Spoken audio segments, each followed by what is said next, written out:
에베소 2장 22절입니다.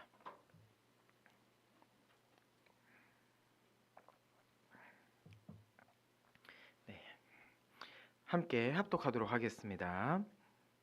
시작. 너희도 성령 안에서 하나님이 거하실 처소가 되기 위하여 그리스도 예수 안에서 함께 지어져 가느니라. 아멘. 예. 저번 시간 우리는 교회의 표지에 대해서 살펴보았습니다. 교회 표지는 참된 교회의 기준이다라고 이야기를 했었죠. 거기서 이제 우리가 이야기한 세 가지 표지가 무엇인지 다시 한번 좀 생각을 해보면, 첫째는 말씀의 순수한 전파, 둘째는 성례의 바른 시행, 셋째는 권징의 성실한 실행, 이렇게 우리가 이야기했습니다. 종교개혁가들은 이 교황의 권위를 성경과 동등하게 보는 것을 비판하고 교회의 표지를 세워 참된 교회를 세우기 위해 그 기준을 정리하였습니다.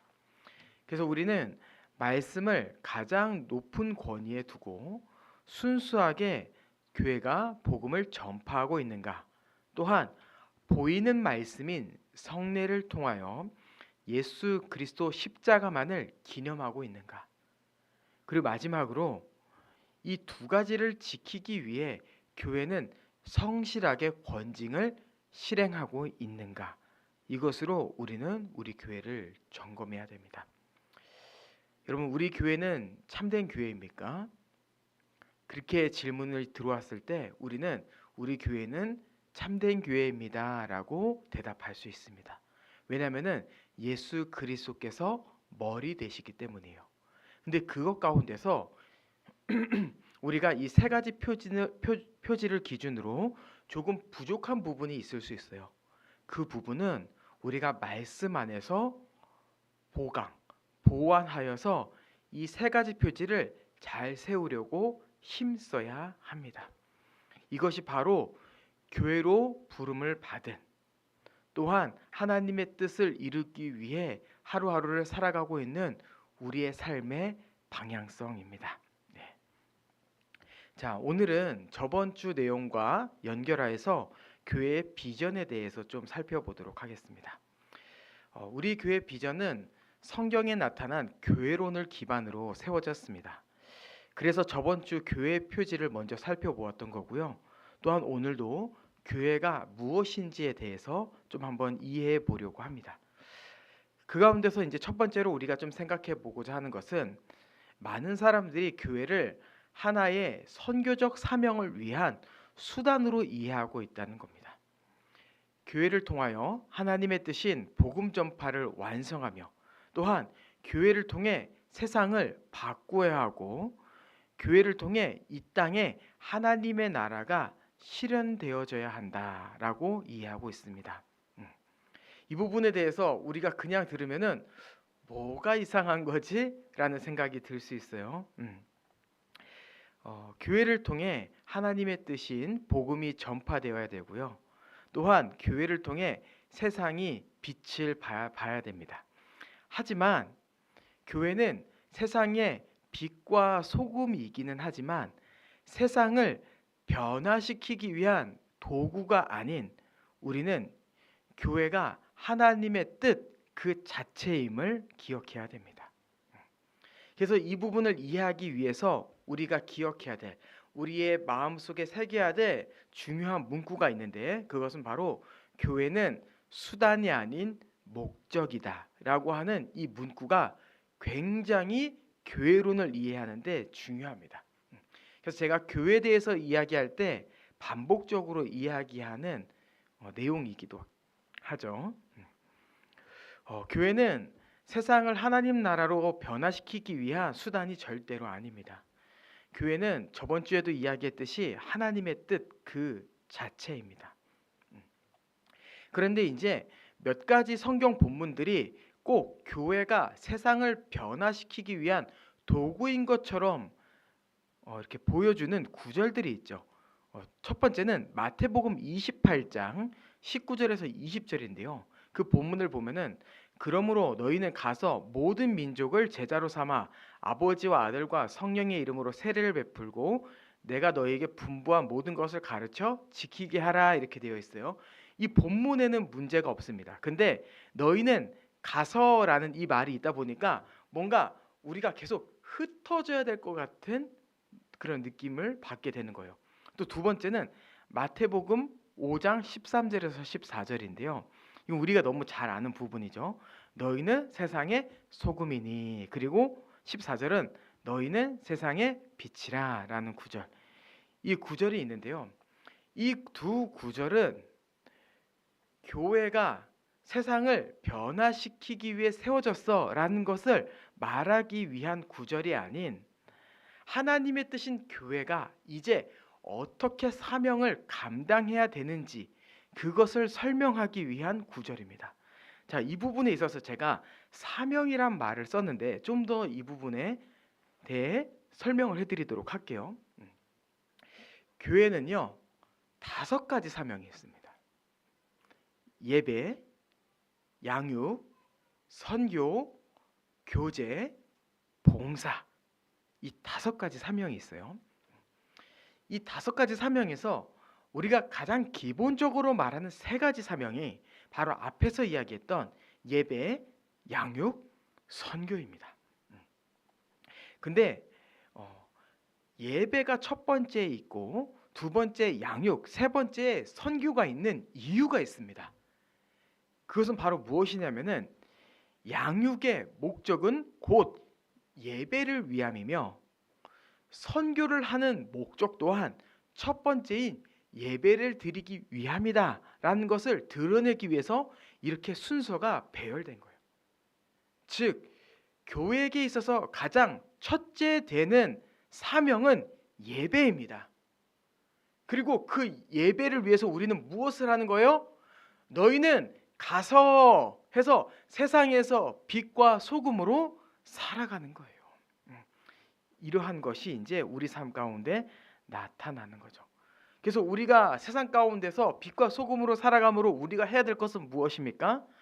복음을 전파해야 되기도 하지만 교회를 소개함을 통하여서 하나님 나라 현시인 이 교회 안에서 하나님의 나라를 누릴 수 있도록 도와주어야 합니다. 그래서 예수 믿으면 너무 좋아. 이것도 너무나 중요하지만 너희가 이제 그러니까 CTS, CBS 방송 들어 이것이 아닌 교회 와서 나와 함께 하나님의 나라를 누리자. 너가 교회가 되는 것이 하나님의 뜻이야. 이것을 말하는 것이 우리의 삶의 모습이 되어야겠죠. 에베소 1장 22절에 보면요. 또 만물을 그 발 아래 복종하게 하시고 그를 만물 위의 교회의 머리로 삼으셨느니라 이렇게 되어 있는데요. 여기서 우리가 좀 생각해 봐야 될 표현이 만물 위의 교회의 머리입니다. 하나님은 예수 그리스도를 교회의 머리로 삼으셨는데 이 교회를 어디 위에 세웠다라고 얘기하면은 만물 위에 세웠다 이렇게 이야기하고 있는 거죠. 이것을 해석하면 어떻게 해석할 수 있냐면은 세상을 위해 교회가 존재하는 것이 아닌 교회를 위해 세상이 존재하고 있다 이렇게 해석할 수 있어요. 그래서 이것을 잘 보여주는 것이 바로 아담과 하와인 거죠. 세상을 변화시키기 위해 아담과 하와가 있었나요? 여러분 아니에요. 세상을 누리도록 하기 위해 하나님께서 아담과 하와를 창조하셨어요. 그리고 아담과 하와에게 뭐라고 했어요? 너희가 생육하고 번성하고 충만하고 정복하고 다스리라 이렇게 말씀하셨죠. 왜? 그 안에서 하나님의 나라를 누리는 것이 하나님의 뜻이기 때문에. 여러분 지금 우리도 마찬가지예요. 우리는 세상에 무엇을 위해서 우리가 존재하는 것이 아닙니다. 세상에 나타난 그 하나님의 일반 은총을 충만하게 누리도록 하시기 위해서 하나님께서 만물 위에 교회를 세우셨고 우리는 그 안에서 세상을 누리는 자로 살아가는 거예요. 그래서 우리가 이렇게 계절에 따라 나들이를 가는 것은요 단순히 친목을 위함이 아닌 하나님께서 허락하신 이 하나님 나라의 복을 누리는 하나의 방법입니다. 봄에는 벚꽃을 보러 가고, 여름에는 해변을 가고, 가을에는 핑크 뮬리를 보러 가고, 겨울에는 또 겨울나들이를 가고. 이게 뭐예요? 우리가 그 안에서 하나님께서 우리에게 허락하신 복을 누리는 거예요. 복을 누리는 것. 그래서 우리는 이러한 생각을 가져야 되는 거죠. 하나님의 뜻은 하나님의 나라가 세워지는 것인데 그 영토가 어디냐? 바로 이 만물, 이 세상이며 우리는 이 세상 위에 이 만물을 누리도록 지어진 교회다라는 것을 우리는 기억해야 됩니다. 하나님은 우리가 하나님의 통치를 받으며 안식을 누리기를 원하셨어요.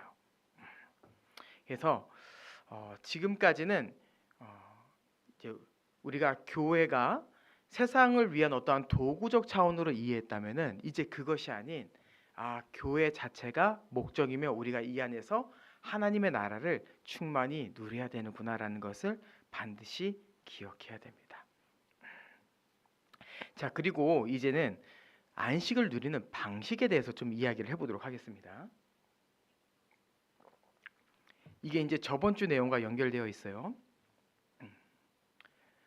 우리가 안식을 누리는 방식은 무엇인가 라고 했을 때 성경은 우리의 존재에 대해서 어떻게 이야기하냐면은 개별적으로 한 사람 한 사람이 존재하는 것이 아닌 여러 지체가 모인 한 사람 한 몸으로 설명합니다. 그래서 에베소 2장 15절에 보면 법조문으로 된 계명의 율법을 폐하셨으니 이는 이 둘로 자기 안에서 한 세 사람을 지어 화평하게 하시고 이렇게 되어 있어요. 이 둘로 자기 안에서 한 세 사람을 지어 화평하게 하셨다라고 이야기하는 거죠. 그리고 이 부분에 대해서 고린도전서 12장 24절에서 25절도 그렇게 설명하고 있습니다. 어떻게 설명하냐면은 너희가 한 몸의 많은 지체다 이렇게 설명하는 거예요.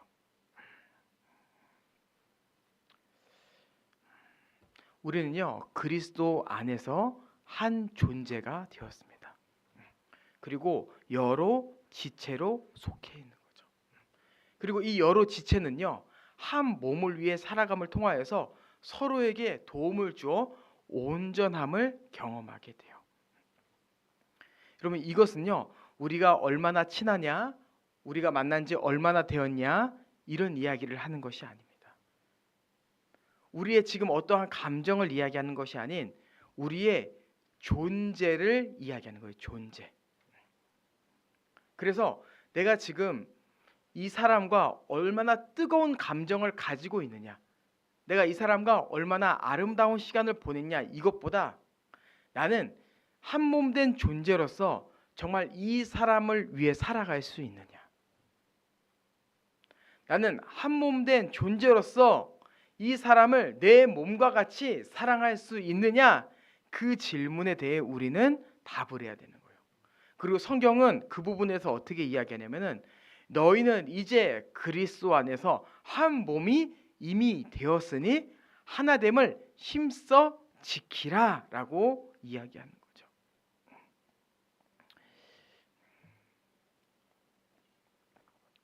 여러분 저는 이 한 몸 된 존재에 대해서 잘 이해하지 못했을 때 교회 안에서 나 혼자가 잘 서는 것이 굉장히 신앙의 중요한 한 부분이라 생각했었습니다. 그래서 교회에서는요 부서의 회장을 하고 싶었었고요. 그리고 선교 단체에서는요 대표가 되고 싶었어요.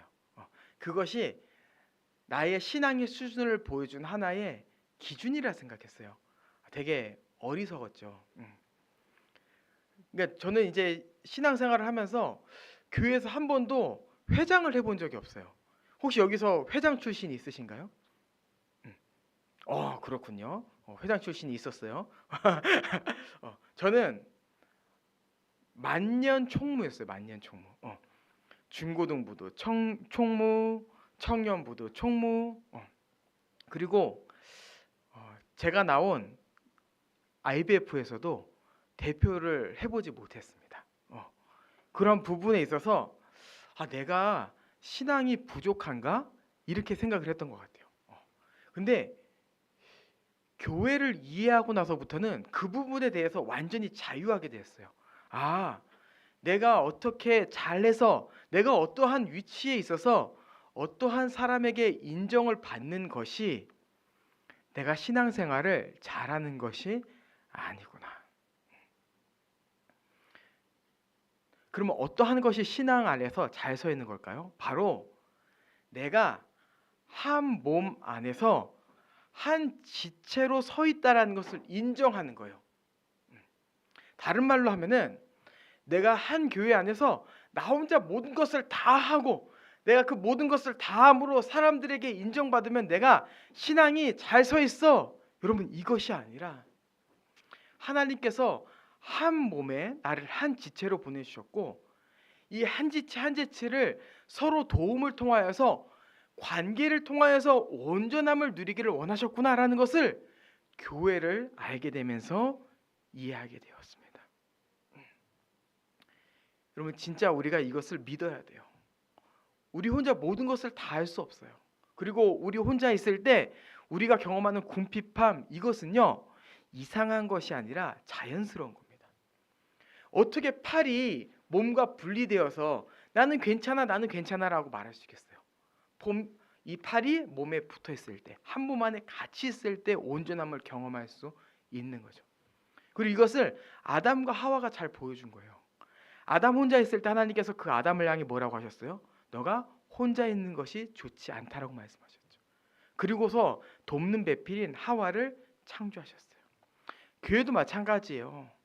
교회도 하나님께서 우리가 한 지체로, 그 한 지체가 한 사람인 것으로 착각하여서 그 한 사람이 온전함을 다 누리려고 하는 그 교만한 모습, 그것을 하나님께서 기뻐하시지 않습니다. 서로를 통하여 각자 가진 은사와 지혜를 가지고 서로를 돕고 그 안에서 하나님의 나라를 누리는 것, 이것이 바로 하나님께서 원하시는 교회의 모습이에요. 그리고 그것을 잘 보여주는 것이 오늘은 22절을 읽었는데요. 18절과 함께 보면은 18절, 한 성령 안에서 아버지께 나아갈 수 있는 존재가 되었다라고 얘기하는 거죠. 우리는 한 성령 안에서 한 몸이 되어서 이제 한 몸이기에 아버지께 나아갈 수 있는 존재, 이러한 존재가 되었다라고 18절에 설명하고 있고 22절에 보면은 우리를 어떻게 설명하고 있어요? 하나님이 거하실 처소가 되기 위하여 그리스도 안에서 지어져 가는데 어떻게 지어져 가요? 함께 지어져 간다, 이렇게 이야기하고 있는 거예요. 하나님은요 우리가 함께 지어져 가기를 원하세요. 함께 지어져 가기를 원하세요. 그리고 우리는 서로를 통해 이제 온전함이 무엇인지를 경험하게 되는 겁니다. 우리가 이제 교회 안에서 교회에 대한 설교를 매주 듣다 보니 이러한 내용은 이제 익숙할 거라 생각합니다. 바로 개인주의 신앙이 교회 안에서 얼마나 위험한지 우리가 이것을 설교를 통해서 계속 배웠다고 생각해요. 여러분, 우리는 지금까지 배웠듯이 정말 우리가 혼자 신앙생활 할 수 있다는 것, 우리가 교회에 출석하지 않고 우리가 온라인으로 신앙생활 할 수 있다는 그 생각을요 우리는 이제 완전히 없애버려야 돼요. 예수님을 믿지만 교회는 다니지 않겠다.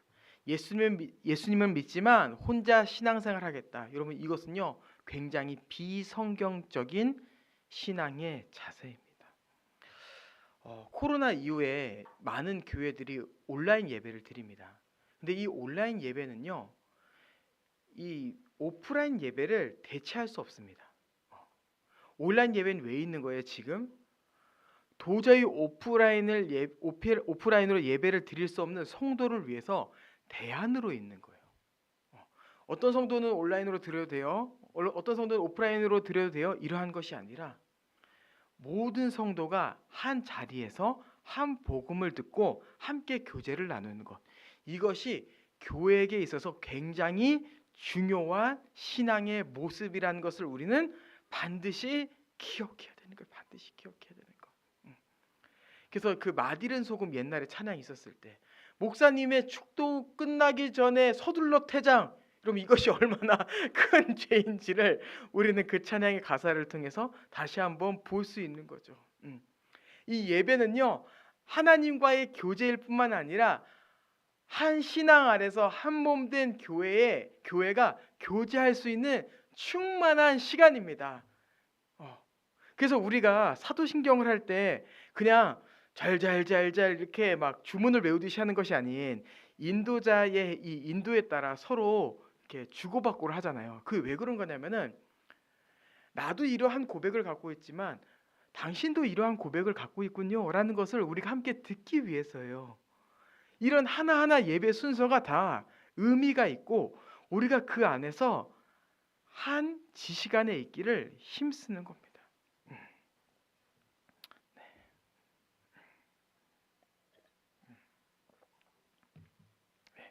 자, 그러면 이제 우리는 이 한 몸에 속하여서 어떻게 안식을 누리는가라고 했을 때 오늘 본문과 연결되어 있고 또 고린도전서 이 한 몸의 많은 지체를 설명하는 그 본문에서도 연결되어 있는데 바로 우리는 각자 받은 은사로 봉사함을 통하여 안식을 누린다라는 것을 우리는 기억해야 돼요. 아담과 하와는요 에덴 동산에서 동물의 이름을 짓고 땅을 경작함으로 보람을 느꼈습니다. 우리는요 아담이 에덴 동산에서 동물의 이름을 짓고 땅을 경작했듯이 이 교회 안에서 하나님께서 맡겨주신 사명을 감당함으로 안식을 경험해요. 어떠한 성도는요 찬양을 인도하고요, 어떠한 성도는 악기를 다룹니다. 또한 어떠한 성도는 요리로 성도를 섬겨요.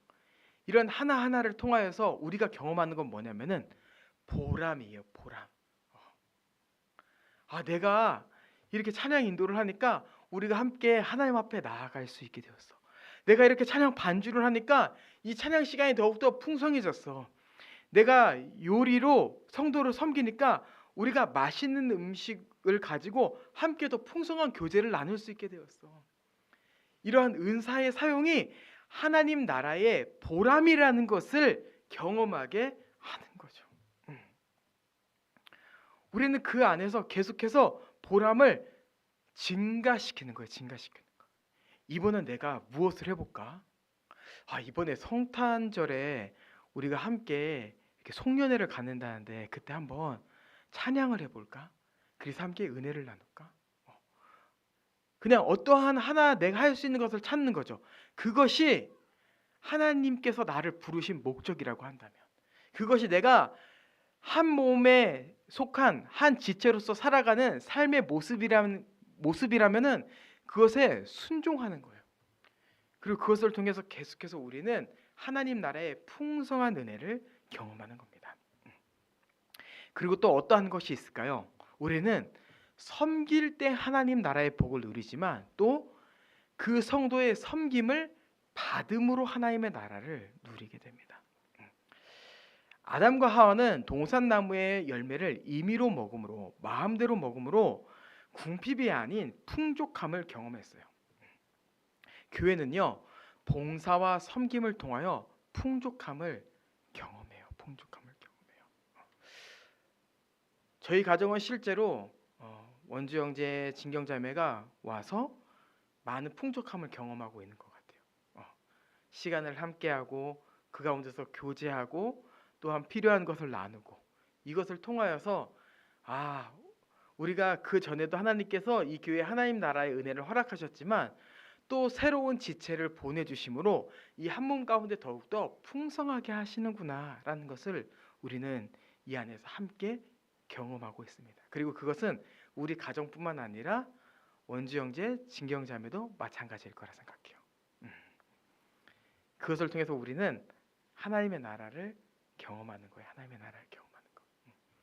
그리고 이러한 것은 단순히 우리가 어떠한 물질을 나누고 물건을 나눈 그 이상 육체적인 쉼을 경험하고 정서적인 안정을 누리고 또한 서로를 통해서 영적으로 성장하는 것, 이 모든 것을 포함하고 있습니다. 또 마지막으로 또 이야기할 수 있는 것은 우리는 서로를 사랑함으로 안식을 누린다라는 것을 기억해야 돼요. 아담에게 하와가 있었고 하와에게 아담이 있었듯이 우리는 이제 하나님께서 한 지역교회 안에서 서로 돕는 배필이한 이 관계로 세워주셨습니다. 그래서 우리는 이 한 몸 안에서 이 사랑하는 관계를 통해 안식을 경험할 수 있는 거죠. 그리고 그 부분에 대해서는 제가 앞에 이야기했던 것을 반드시 기억해야 돼요. 뭐냐면은 원주 형제 진경자매는 처음에 같이 시작한 멤버는 아닙니다. 그리고 개척하기 전에 본래 알고 있었던 멤버도 아니에요. 우리는요, 어떻게 보면 지금부터 이 신뢰 관계를 쌓아가야 되는 관계예요. 근데 그렇다면 우리가 이제 시작했기 때문에 좀 아직 거리가 있는 한 몸이냐? 여러분, 이런 게 없다는 거예요. 그리스도 안에서 거리감이 있는 한 몸은 없습니다. 우리가 지금까지 몇 주간 같이 예배를 드렸고 우리가 그 전에 알고 있었고 없었고 이것을 중요한 게 아니라 지금은 우리는 그리스도 안에서 한 몸인 존재로서 이제는 서로를 위해 살아갈 수 있는 준비가 되었다는 게 너무나 중요한 거예요. 그래서 어떻게 해요? 어떤 어려움이 있을 때 우리는 이제 스탠바이를 하는 거죠. 준비하다가 이제 어려움이 터졌을 때 내가 하겠습니다. 내가 돕겠습니다. 우리가 지금은 이렇게 예배를 드리고 있기 때문에 뭔가 매칭이 이렇게밖에 안 되지만 모든 교회가 마찬가지입니다. 모두 다 연결되어 있어요. 연결되어 돕는 거죠. 제가 이제 친한 한 자매의 간증을 듣게 되었어요. 간증을 좀 보게 되었는데 그 자매가 어떤 간증을 하냐면은 나는 전 교회에서 너무나 큰 상처를 받았기 때문에 이제 교회를 다니지 않으려고 했습니다. 이러한 간증의 시작이었어요. 그러다가 이제 한 교회를 지인의 소개로 알게 되었고 그 지인이 바로 저입니다. 그 지인의 소개로 한 교회를 알게 되었고 그 교회를 통하여서 하나님의 나라를 경험하게 되었다. 이런 간증을 하더라고요. 그러면서 자신이 갑작스러운 수술과 입원으로 굉장히 큰 어려움에 있었고 정서적으로 큰 위기 가운데 있는 한 해였는데 그 시기를 결국에는 교회 성도들을 통하여 버틸 수 있게 되었습니다라는 고백을 듣는데 너무나 은혜가 되더라고요. 너무나 은혜가 되더라고요. 그러면서 제가 그 간증문을 보면서 어떤 생각이 들었냐면은 이 일이 우리 교회에 있어야 된다라는 마음을 얻게 됐어요. 그리고 이러한 은혜를 나눴을 때 사모도 똑같은 마음으로 고백했어요. 아, 맞아. 그래서 우리가 원주 진경 부부를 더 잘 챙겨야겠어. 이러한 이야기를 하더라고요. 이게 교회예요. 이게 교회. 우리가 조금은 부족하고 연약할 수 있지만 우리의 연약함, 부족함을 뛰어넘어 우리의 존재가 이미 그리스도 안에서 하나 되었기 때문에 그 안에서 서로 돕는 배필로서 함께 교회를 세워가는 거죠. 그리고 이 안에서 이렇게 살아가기 위해서 우리가 해야 될 것이 무엇인가라고 했을 때 그때 우리는 바로 교회의 첫 번째 표지를 생각해야 되는 겁니다. 그 첫 번째 표지 뭐예요? 바로 복음의 순수한 전파, 이것을 기억해야 되는 거예요. 그리고 우리는 이 표지 아래 어떠한 비전을 세웠어요? 함께 배우기를 힘쓰는 교회, 이것을 우리가 세운 겁니다. 이것을 우리가 그냥 이 비전이 제일 좋겠는데 내가 여러 교회 비전 들어봤는데 이 비전이 최고야, 이게 아니라 교회를 이해하고 나니까 그리고 그 안에서 교회의 표지를 보니까 이 비전이 교회의 기초가 돼야 된다는 것을 성경을 통해 이해하게 되었어요. 함께 배우기를 힘쓰는 교회. 그리고 이 부분에 있어서 에베소 4장 11절 12절은 어떻게 설명하고 있냐면은 너희가 함께 배울 수 있도록 한 교회에 한 목회자를 세웠다라고 이야기하고 있는 겁니다. 교회는 가르치고 다스리는 직분을 받은 목회자를 중심으로 믿는 것과 아는 것이 하나가 될 때 그때 함께 자라갈 수 있습니다. 반대로 교회는 믿는 것과 아는 것이 다를 때 무너지기 시작해요. 교회가 어떠한 문제로 무너졌습니다. 그 사례는 다양할 거예요. 근데 그 사례 안에서 왜 그 문제를 해결하지 못하고 왜 교회가 문을 닫고 목회자가 어려움에 처하며 성도들은 상처를 받을까요? 바로 말씀을 토대로 믿는 것과 아는 것이 하나가 되지 않을 때 그 대안을 찾지 못해서 교회가 무너지는 겁니다. 여러분, 신천지가 교회에 들어와서 하는 것이 무엇인지 압니까? 바로 목회자와 성도가의 관계를 이간질하는 거예요. 그리고 그 안에서 이야기하는 게 뭐예요? 목회자의 말씀이 이상해. 그리고 내가 가르쳐주는 성경 공부 가봐. 거기 비유풀이 잘해줘. 이렇게 얘기하면서 어떻게 해요? 교회 안에 믿는 것과 아는 것을 분리시키려고 해요. 여러분, 이것은 초대교회도 마찬가지예요. 초대교회에서 교회가 경계했던 건 바로 무엇이냐면은 거짓 교사들이었습니다. 이 거짓 교사들이 들어와서 하는 것이 뭐냐면은 복음을 흐트러 놓는 거예요. 순수한 복음을 막는 겁니다. 왜요? 그것만 했을 때 교회는 다 끝날 수 있어요. 다 무너뜨릴 수 있거든요. 그래서 교회는요, 한 목회자를 중심으로 믿는 것과 아는 것이 하나가 되기를 힘써야 돼요.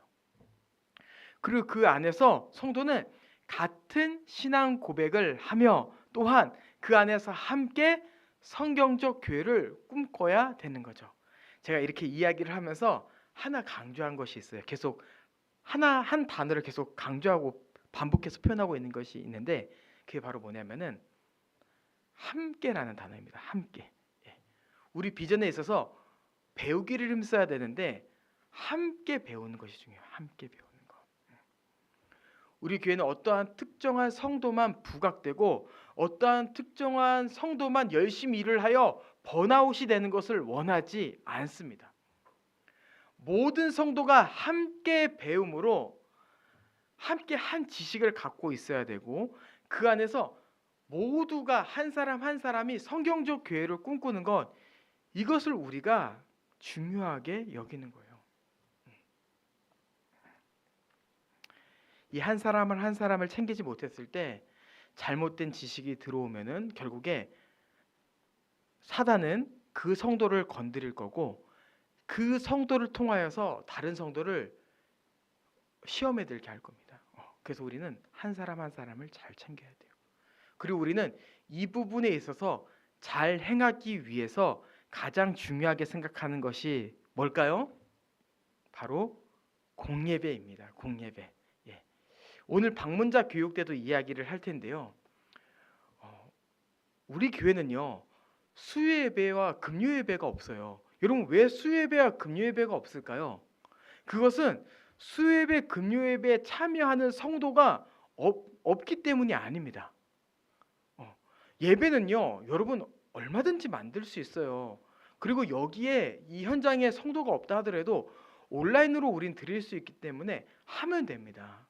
근데 다른 것 때문이 아니라 우리 교회가 이제 시작을 하는데 어떻게 우리가 한 지식 아래서 믿는 것과 아는 것이 하나가 될 수 있을까라고 했을 때 한 예배에 집중하자 이거였어요. 한 예배에 집중하자. 그래서 어떻게 하냐면은 수요일과 금요일을 양육으로 돌리고 주일에 한 예배를 드리는 겁니다. 그리고 이 시간은 장년부 예배일 뿐만 아니라 모든 세대의 예배인 거예요. 물론 그 가운데서 현실적인 어려움을 경험하여서 그 연령층을 유년부부터로 기준을 잡았지만 우리 모두는 한 지식 아래 자라기를 계속해서 힘쓸 거예요. 그리고 우리는 그렇다고 해서 영유아부를 무시하는 게 아니에요. 우린 이 뒤에 어떤 것이 있죠? 우리가 양육을 받을 때 이제 사모님께서 지금 들은 설교를 기억해서 영유아부를 양육할 겁니다. 그렇게 해서 교회가 계속해서 한 지식 아래 머무는 거죠. 얼마나 복된 교회입니까? 얼마나 복된 교회.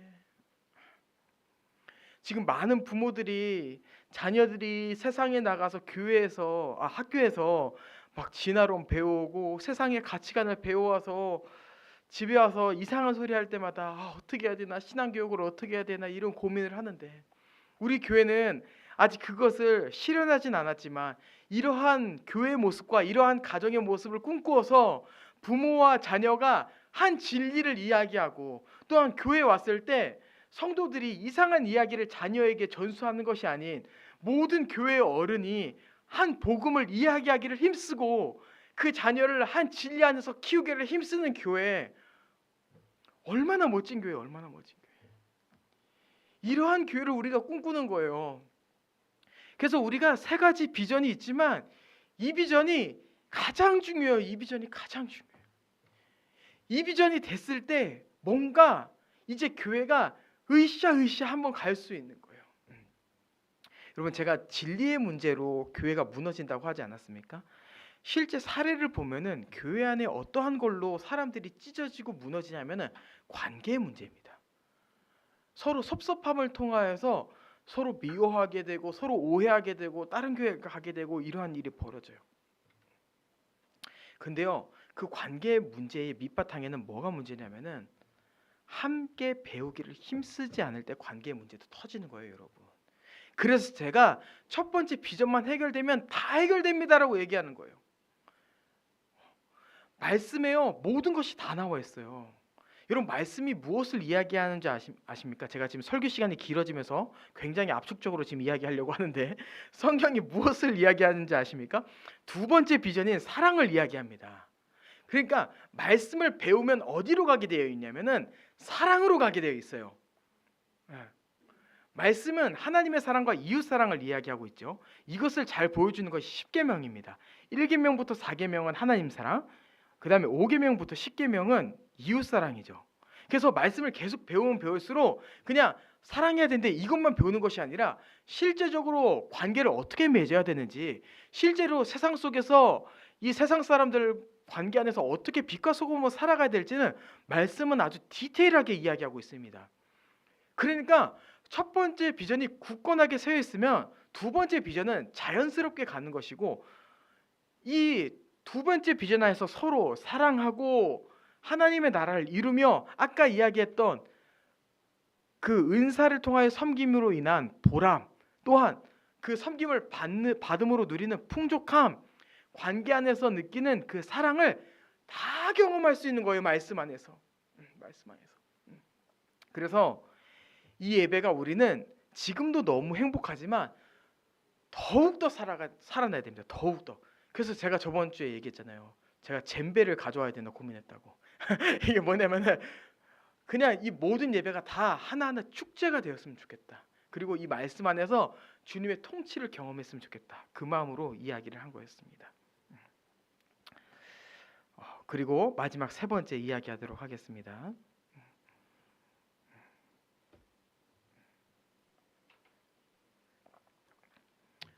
우리는 성경적 교회를 꿈꾸지만, 그리고 우리는 이 안에서 성경적 교회를 꿈꾸는 가운데 많은 것을 누리겠지만 완벽한 교회는 못 세울 겁니다. 이 땅에 완벽한 교회는 없어요. 모든 교회가 부족하고요. 우리 자신 한 사람 한 사람이 성경적 교회를 꿈꾸지만 우리 안에 연약함이 분명히 드러날 겁니다. 그리고 우리 안에 연약함이 가시가 되어서 어느 때는 상대방에게 상처를 줄 거예요. 너무나 슬픈 이야기지만요, 이미와 아직 가운데 있는 교회는요 이러한 과정을 거치게 돼 있어요. 근데 이러한 과정 가운데서 우리가 빨리 이 문제를 파악하고 회복할 수 있는 방법은 뭐냐면요, 우리가 겸손한 자세로 서 있는 거예요. 우리가 연약하다는 것을 인정하고 이 안에서 다시 말씀으로 돌아가기를 힘쓰는 겁니다. 그래서 세 번째 비전이 뭐예요? 겸손함으로 개혁하는 교회예요. 이것은 어떠한, 저번 주에도 이야기했지만 어떠한 새로운 교회 모습을 구현하자라는 것이 아니라 우리 교회가 항상 부족하다는 걸 기억하고 내 자신이 항상 부족하다는 걸 기억하고 종교개혁의 정신에 따라 말씀으로 돌아가자. 이것이 바로 세 번째 비전입니다.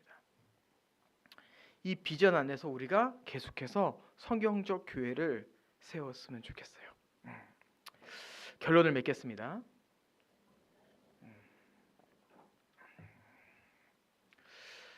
하나님께서 이 꽃피는 교회를 세우셨어요. 이제 1년이 되어 갑니다. 7사람으로 시작을 했는데요. 7사람으로 25년이 마무리될 것 같아요. 이제 멤버십이 바뀌긴 했지만 인원은 같죠. 이런 생각을 우리가 할 수 있어요. 특히 저는 목회자로서 지도자다 보니까 그냥 이렇게 목회자 가정과 한 부부가 지금 예배를 드리고 있으면 차라리 그냥 이성구 목사는 대형교회 가는 게 낫지 않아? 대형교회 가서 그냥 부교육자를 섬기고 그냥 여기 있는 성도는 이렇게 작은 교회에서 이렇게 신앙생활 하는 것이 아니라 그냥 근처에 그냥 어느 정도 적당히 큰 교회에 있으면 가서 적당히 신앙생활 하면 되지 않아?